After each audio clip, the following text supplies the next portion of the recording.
বিষয় পার্শ্ব শিক্ষকদের ভাতা বৃদ্ধি এবং এই পার্শ্ব শিক্ষকদের ভাতা বৃদ্ধি প্রসঙ্গে নেতাদের উদ্দেশ্যে কড়া বার্তা। এই ভিডিও অত্যন্ত গুরুত্বপূর্ণ সকলের জন্য। পার্শ্ব শিক্ষক, এসএসকেএমএসকে শিক্ষাবন্ধু এবং বঞ্চিত এসএসএম যারা রয়েছেন, কর্মীরা যারা রয়েছেন, তাদের সকলের জন্য। কারণ এই মুহূর্তে একটা চরম জল্পনা পার্শ্ব শিক্ষক তথা বঞ্চিত সমগ্র শিক্ষা মিশনের কর্মীদের ভাতা বৃদ্ধি হতে চলেছে। সরকারের ইচ্ছাই নেতৃত্বরা ইতিমধ্যেই বড় ঘোষণা করে দিয়েছেন। বর্ধিত স্যালারি কোনো নেতৃত্ব সরাসরি অ্যাকাউন্টে ঢুকিয়ে দিয়েছেন। সকলের একটি প্রত্যাশা জন্মেছে, হয়তো হবে।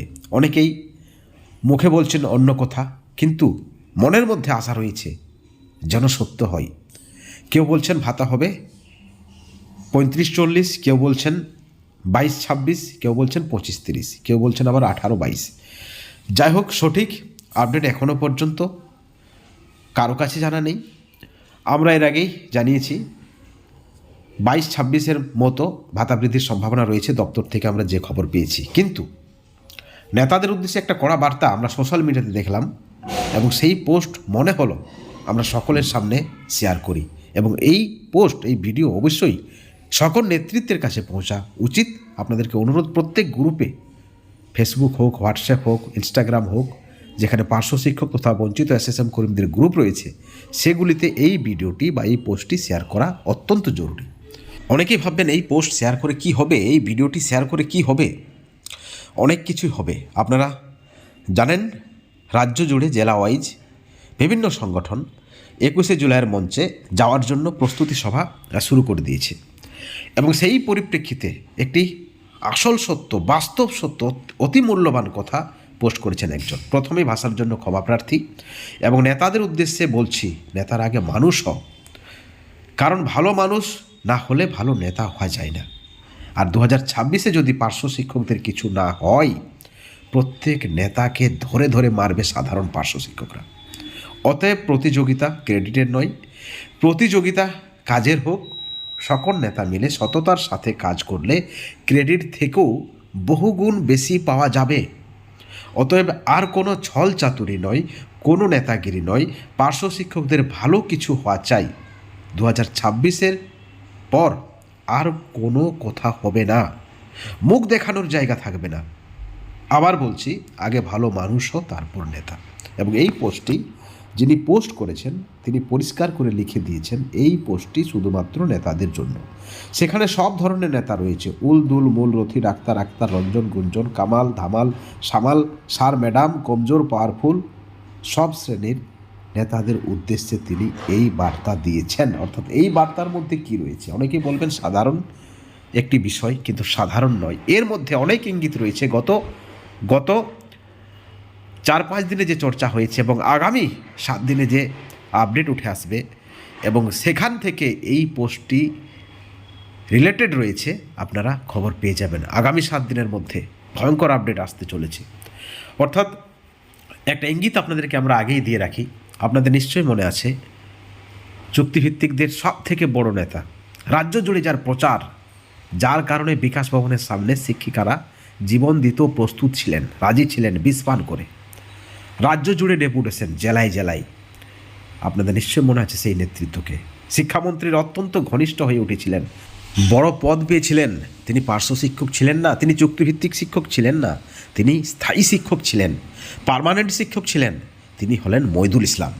আপনাদের নিশ্চয়ই মনে আছে সেই মহান নেতৃত্বকে, যিনি সকল সংগঠনকে একত্রিত করে জগা খিচুড়ি সংগঠন গঠন করেছিলেন।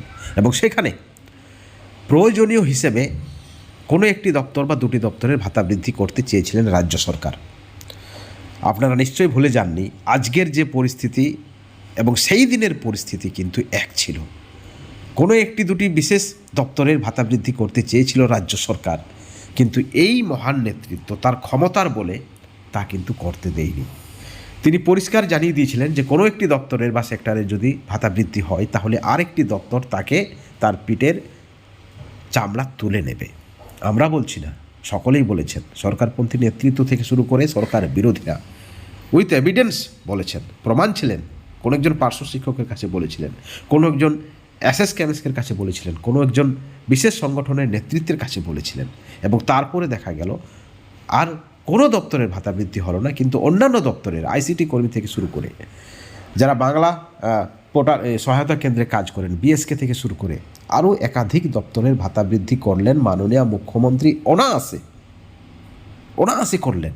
কিন্তু সেখানে পার্শ্ব শিক্ষক এসএস কেমএসকে শিক্ষা বন্ধুদের মতো যেখানে বড় দপ্তর রয়েছে, যেখানে সংখ্যাটা 40,000-এর কাছাকাছি প্রত্যেকটা দপ্তরের, পার্শ্ব শিক্ষক 44,000, এসএস কেমএসকে 35,000-এর কাছাকাছি, শিক্ষা বন্ধুরাও প্রায় 3,000-এর কাছাকাছি, তাদের জন্য কোনো ঘোষণা হলো না। তার একটাই কারণ, জগা খিচুড়ি সংগঠন এবং জগা খিচুড়ি দাবি। এবং আবার 2025-এ দাঁড়িয়ে ঠিক একই পরিবেশের সৃষ্টি হয়েছে, এবং সেই পরিপ্রেক্ষিতে এই পোস্ট অত্যন্ত গুরুত্বপূর্ণ। আগামী 7 দিনে আপনারা বুঝতে পারবেন এই পোস্ট, যিনি পোস্ট করেছেন তার কথার মর্ম এবং তিনি কেন করেছেন। এই পোস্টটি নেতাদের কাছে পৌঁছা উচিত, এবং নেতৃত্বদের হুমকি বলুন বা হুঁশিয়ারি বলুন, যেভাবে নেবেন নেতৃত্বরা নেবেন, কিন্তু তাদের কাছে এই পোস্টটি পৌঁছানো জরুরি রয়েছে। এবং একই সঙ্গে আপনাদেরকে জানিয়ে রাখি, 2025-এ দাঁড়িয়ে বঞ্চনার অবসানের একটা প্রবল সম্ভাবনা, সব কিছু রেডি, এবং সকলেই আশায় দিন গুনছেন। অনেক দিন পর 2018 সালের পর 2025 সালে মানবিক সরকার তাদের বঞ্চনার অবসান করতে চলেছে। এবং যেমনটা খবর রয়েছে, একটা মোটা অঙ্কের বেতন বৃদ্ধি বা ভাতা বৃদ্ধির সম্ভাবনা রয়েছে, কিন্তু সেখানে এখনও কিন্তু সাসপেন্স রয়েছে। কতগুলি সংগঠনের দাবি পূরণ করবে সরকার, কাদের ভাতা বৃদ্ধি করবে? একসঙ্গে যদি একাধিক দপ্তরের ভাতা বৃদ্ধি হয়, তাহলে কিন্তু আর সেই মোটা অঙ্কের পরিমাণটা থাকবে না। অর্থাৎ বিষয়টা আপনাদেরকে আমরা এই মুহূর্তে একেবারে খোলাখুলি বলছি না, কিন্তু ইঙ্গিত আপনাদেরকে আমরা দিয়ে রাখছি। প্রত্যেক নেতৃত্বদের উদ্দেশ্যে আমাদের বার্তা, আপনারা সঠিকভাবে কাজ করুন। যে পরিবেশ, যে পরিস্থিতির সৃষ্টি হয়েছে, সেটাকে কাজে লাগান। এবং অবশ্যই যদি এইবার না হয়, কিন্তু 2026-এ মুখ দেখাতে আপনারা পারবেন না। এই পোস্টের পরিপ্রেক্ষিতে আমরা বলছি, কারণ আমাদের কাছেও খবর রয়েছে। বন্ধুগণ, 21শে জুলাইয়ের মঞ্চে আপনারা যাবেন কি না সেটা আপনাদের বিষয়, এবং এই বিষয়ে আমরা পরবর্তীতে ডিটেলস প্রতিবেদন নিয়ে আসছি। সেখানে মুখ্যমন্ত্রী কি চাইছেন, মুখ্যমন্ত্রী কি বলছেন, যে চুক্তিভিত্তিকদের 21শে জুলাইয়ের মঞ্চে সমাবেশ করতে আসতে হবে, দল বেঁধে মিছিল করে, এই বিষয়ে আমরা আপডেট নিয়ে আসছি। নেতাদের উদ্দেশ্যে কড়া বার্তা, নেতাগিরি মিথ্যাচার ছেড়ে ভালো মানুষ হও। 2026-এর পর গণপিটুনি, বিষয় পার্শ্ব শিক্ষকদের ভাতা বৃদ্ধি। এই ভিডিওর পরিপ্রেক্ষিতে অবশ্যই আপনারা আপনাদের মতামত আমাদের চ্যানেলের কমেন্ট সেকশনে কমেন্ট করে জানাবেন। সকলে ভালো থাকবেন, সুস্থ থাকবেন, অবশ্যই ভিডিওটি শেয়ার করবেন। Thank you so much.